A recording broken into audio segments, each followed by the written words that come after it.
दोस्तों, आज आपको क्लास 11th के सिलेबस को हम बताने जा रहे हैं। ये आपका आर्ट होगा। इसमें क्या क्या सब्जेक्ट होता है, क्या क्या पढ़ना पड़ता है, ठीक है। एक एक चीज आपको हम बताने जा रहे हैं। तो सबसे पहले देखिएगा, क्लास 11th है आर्ट्स। आर्ट्स में बहुत सारा सब्जेक्ट होता है, ठीक है। इसमें लगभग 21 सब्जेक्ट है, लेकिन आपका क्या सब्जेक्ट है वही हम आज आपको बताएंगे।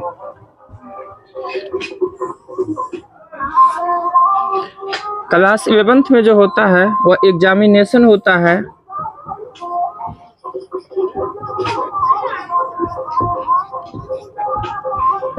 500 मार्क्स का होता है। आपका 5 कोई क्या होगा, आर्ट्स का कोई सब्जेक्ट होगा आपका 5। जैसे आपका है इसमें हिंदी, ये आपका 100 नंबर का होता है, 100 मार्क्स। उसके बाद होता है इंग्लिश, ये भी 100 मार्क्स का होता है।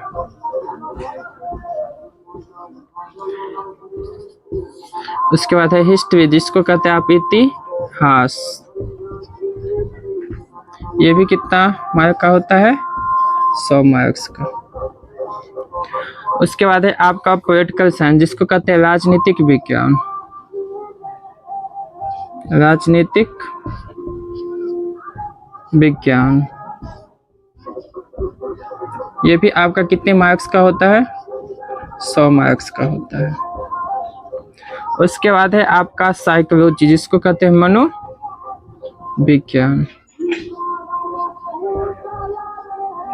ये भी आपका 100 मार्क्स का होता है। और बहुत होता है, भूगोल होता है जिसको ज्योग्राफी कहते हैं, इकोनॉमिक्स होता है, म्यूजिक होता है, सोशियोलॉजी होता है, उसके बाद फिलोसफी होता है, बहुत सारा सब्जेक्ट, होम साइंस होता है। यह सब किस में आता है, आर्ट्स में ही आता है। आर्ट्स में लगभग 21-22 क्या है, सब्जेक्ट है, विषय है उसमें, जिसमें से आपका ये 5 विषय है। इसके बारे में हम बताने जा रहे हैं आपको। तो ये हिंदी है जो 100 मार्क्स का है, इंग्लिश भी है 100 मार्क्स, इतिहास भी है 100 मार्क्स, राजनीतिक विज्ञान भी है 100 मार्क्स, और मनोविज्ञान भी है 100 मार्क्स। तो अब मनोविज्ञान के बारे में आपको बताते हैं। मनोविज्ञान देखिए, इसमें क्या होता है, आपको मनोविज्ञान में प्रैक्टिकल होता है, जिसमें से 70 मार्क्स का आपका जो होता है वह एग्जाम होता है बोर्ड में, और 30 मार्क्स जो होता है यह प्रैक्टिकल ही होता है, जिसको प्रयुक्ता कहते हैं, प्रैक्टिकल ही होता है, प्रैक्टिकल होता है। यह 70 नंबर का क्या होता है, सब्जेक्टिव होता है थ्योरी। इसमें 2 प्रकार से होता है, इसमें 50% ऑब्जेक्टिव होता है और 50% सब्जेक्टिव होता है। तो इसमें से आपको 35 मार्क्स का हो जाएगा ऑब्जेक्टिव, अब 35 नंबर हो जाएगा आपका सब्जेक्टिव। और हिंदी है तो उसमें भी आपका 50% हो जाएगा ऑब्जेक्टिव, 50% सब्जेक्टिव। इंग्लिश में भी 50% ऑब्जेक्टिव, 50% सब्जेक्टिव। हिस्ट्री में भी 50% ऑब्जेक्टिव, 50% सब्जेक्टिव। राजनीतिक विज्ञान में भी 50% ऑब्जेक्टिव, 50% सब्जेक्टिव।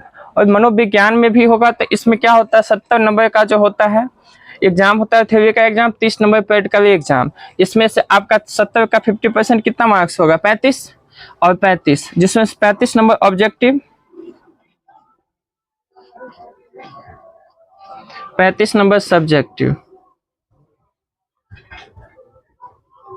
अब एक एक बात पढ़ेंगे, जो हिंदी में क्या पढ़ना है, अंग्रेजी में क्या पढ़ना है, इतिहास में क्या पढ़ा जाता है, राजनीतिक विज्ञान में क्या पढ़ा जाता है, और मनोविज्ञान में क्या पढ़ा जाता है।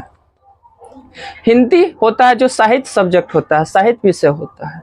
इसमें विभिन्न क्या है, कहानी, गद्य और पद्य, कविताओं को पढ़ा जाता है। किसमें, हिंदी में। उसके बाद इंग्लिश भी लिटरेचर ही होता है, इसमें भी सेम होता है, स्टोरी पढ़ा जाता है और पोयम पढ़ा जाता है। उसके बाद है इतिहास। इतिहास आप लोग क्लास 10th में पढ़े होइएगा, जो बीती हुई घटना को क्या कहते हैं?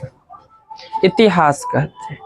तो ठीक है, आप 10th में उसी हिसाब से पढ़े होइएगा, लेकिन इतिहास उसको कहा जाता है जो घटना घटित हुआ हो और उनका साक्ष्य क्या हो?